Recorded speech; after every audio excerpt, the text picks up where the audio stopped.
뾰로롱. 뾰로롱? 3회입니다. 행복의 주문을 걸어봤어요. 여러분 반갑습니다. 문은식과 마음톡톡 3회 진행을 맡은 양형윤. 문은식의 마음톡톡입니다. 뭐 그렇게 중요하진 않잖아요, 여러분. 그냥 내용이 중요하지. 자꾸 까이네요. 문은식이 중요하겠어요? 네. 문영식이 중요하겠어요? 형윤 씨한테 자꾸 까이네요.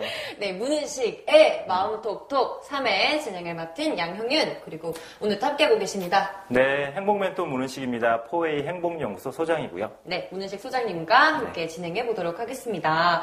자, 벌써 3회예요? 네. 집에도 못 가고 뭐 하는 짓입니까? 그런 거 말하면 안 돼요. 방송 비밀인데. 아니, 뭐 비밀이 어딨어. 지금 3회 내내 옷이 똑같은데. 진짜 맥락 없는 여자야. 다 알아요, 그쵸? 그냥 우리끼리만 아는 걸로 해줘요. 맞아요, 비밀로 알겠습니다. 하고 싶다는데. 네. 어쩌겠어요, 여러분. 방송은 진실하게 해야죠. 여러분 그냥 우리끼리 봐주시자고요. 네. 소장님이 그러고 싶다니까. 네. 자, 이제 3회인데요. 오늘의 이야기는 사실 우리가 좀 웃고 있지만 예. 사실 저는 미리 봤어요. 사연을? 오늘의 사연을. 예. 오늘의 사연은 우울과 자존감이에요. 근데 사실 깊은 연관이 있어요. 그래요? 네. 전 보면서 우울과 자존감 이랬는데. 네. 자, 그럼 그냥 바로 빠르게 우리 한번 사연을 만나보도록 하겠습니다. 자, 우울과 자존감. 자신감이 없어지고 남편이 꼴도 보기 싫습니다. 어허.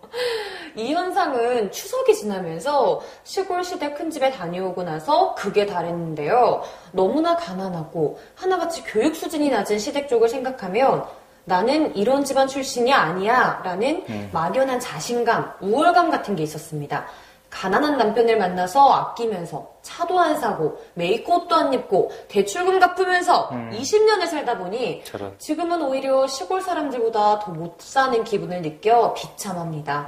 자꾸 죽는 사건, 자살하는 그런 사건을 말하시는 것 같아요. 이런 거에만 관심이 가고요. 집 밖으로 나가기가 싫어요. 물론 사람도 만나기 싫고요.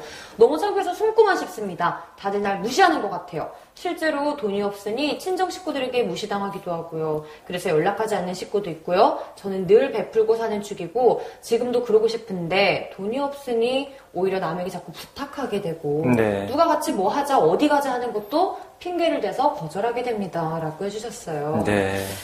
참 저는 결혼을 안 했지만 마지막 사연 읽으셔야죠. 네. 방송을 너무 날로 하시는 거 아니에요? 이게 아니라 저는 사실 이 세 번째 사연적이 너무 공감이 돼서 그러니까 마지막 말은 이거예요, 여러분. 사는 게 복잡하고 힘겨워요. 답 없는 거 압니다. 그냥 털어놓고 말하고 싶어요. 죄송합니다.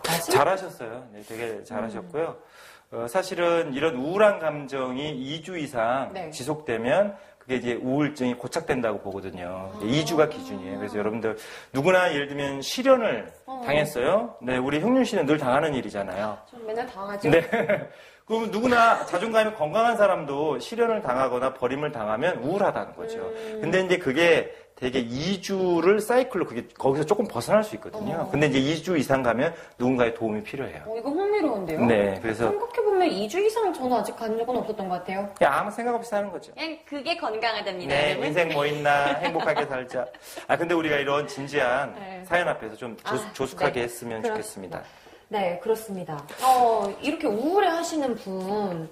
근데 제 생각에는 이게 맞는지 아닌지는 모르겠지만 자꾸 사랑하는 사람이잖아요, 남편은. 이 남편과 비교해서 나는 괜찮은 사람이야. 이제 이 남편과 함께 있으니까 나는 좀 부족하고 부끄러운 사람이야 라고 생각하는 것 같아요. 네, 열심히 말했는데 본질은 아니고요. 죄송합니다. 아는 척 좀 해봤어요. 근데 이제 제가 정말 하고 싶은 얘기는 우리가 이렇게 살아가다 보면 굉장히 복잡한 문제들이 있잖아요. 뭐 주변 상황도 복잡해질 수 있고, 내 마음도 복잡해질 수 있고. 근데 복잡한 문제일수록 본질로 들어가면 되게 단순해요. 이게 단순하다고요? 네, 굉장히 단순한 문제이고, 그렇게 본질을 바라보는 게 그렇게 중요한 거예요. 자, 이분은 굉장히 지금 마음이 우울한데, 그게 왜 우울하냐면, 화가 나서 우울한 거예요. 화가. 그 화가 이제 쉽게 말하면 화병인 거죠. 누구한테? 그게 중요해요. 누구한테 화가 났을까요? 누구한테? 제 생각에는 맞춰보세요. 남편이죠, 남편. 남편한테 또? 시댁 식구들한테? 그냥 남편. 돈을 못 벌어와서 그런 것 같아요. 제가 볼 땐 그것도 물론 의미가 있어요. 남편이 제 역할을 못했으니까 또 시댁 식구들도 뭐 나에게 큰 도움이 되는 사람들이 아니었으니까. 근데 여기서의 핵심은 내가 나한테 너무 화가 난 거예요. 나한테 네, 내가 나한테. 왜 근데 화가 났을까요? 내가 나한테. 글쎄요. 본인이 생각하시기에 이렇게 찌질하게 사는 내 모습이 너무 싫은 거예요. 난 이렇게 살고 싶지 않은데 네, 싫고 화가 나고 그동안 나는 뭐 했을까?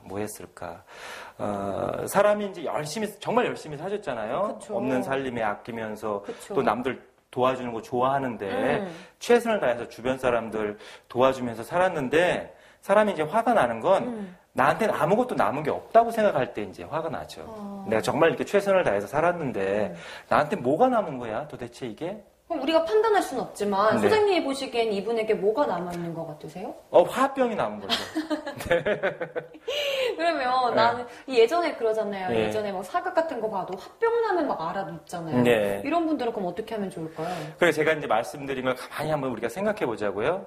내 자신에게 화가 났어요. 근데 왜 화가 났냐면 내가 살고 싶은 삶하고 전혀 다른 방향의 삶을 살았어요. 그리고 나한테 남는 게 아무것도 없어요. 그래서 너무너무 화가 나요. 그럼 어떻게 해줘야 되겠어요? 나에게 무언가를 해줘야 돼요. 그래서 나에게 남은 것이 아무것도 없어서 화가 났으니까. 여러분 생각해보세요. 우리 형윤 씨 나하고 막 맨날 며칠을 애를 써갖고 이렇게 방송을 했어요. 근데 나한테 남는 게 아무것도 없네? 열받네요.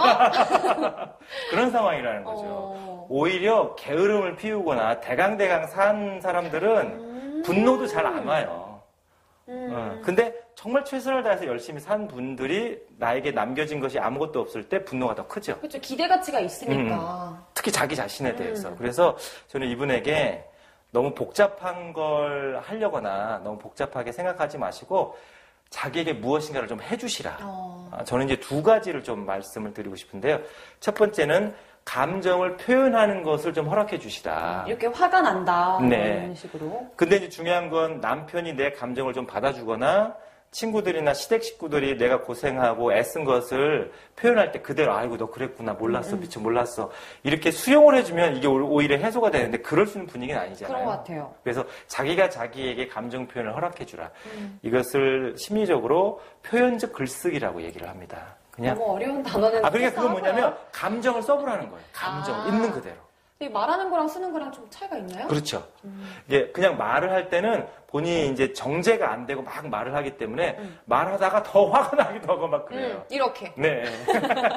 진짜 화났다. 이걸 전문 용어로 야마가 돈다 이렇게 얘기합니다. 야마가 돈다는 비방입니다.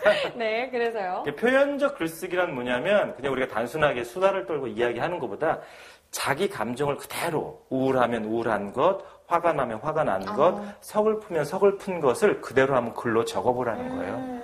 근데 그렇게 글로 적는 과정을 통해서 감정이 굉장히 이렇게 정화가 돼요. 그런 걸 본인에게 좀 이렇게 선물을 해주셨으면 좋겠어요. 뭔지 알 것 같아요. 왜? 그래서 저 고등학교 때 수능 때문에 너무 힘들었을 때 항상 그때 우울하고 힘들잖아요. 네. 그때 일기를 그냥 썼는데 네. 되게 일기를 써놓으면 뭔가 해소된 느낌. 그렇죠. 근데 이제 그 핵심이 자기 감정을 쓰라는 거예요. 근데 이제 사건이 아니라 내 감정의 일기. 남편이 이렇게 해줬으면 좋겠다. 시댁 식구들이 이렇게 해줬으면 좋겠다. 그게 아니고 내 감정이 어떻게 흘러가는지를 진솔하게 이렇게 표현을 해보시는 거. 첫 번째로 그걸 권해드리고 싶고요. 두 번째는 작은 것이라도 본인에게 뭘 좀 해주세요. 뭐 작은 머리핀이나 아니면 뭐 람보르기니 그렇죠. 뭐 누구나 다 집에 한 50억 주면 쓰는 거니까.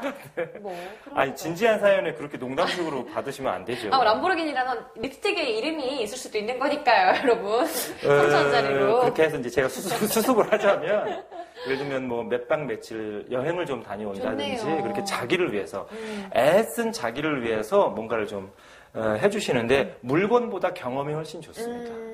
나 너무 애썼으니까 카드깡 해가지고 뭐 백 하나 사자.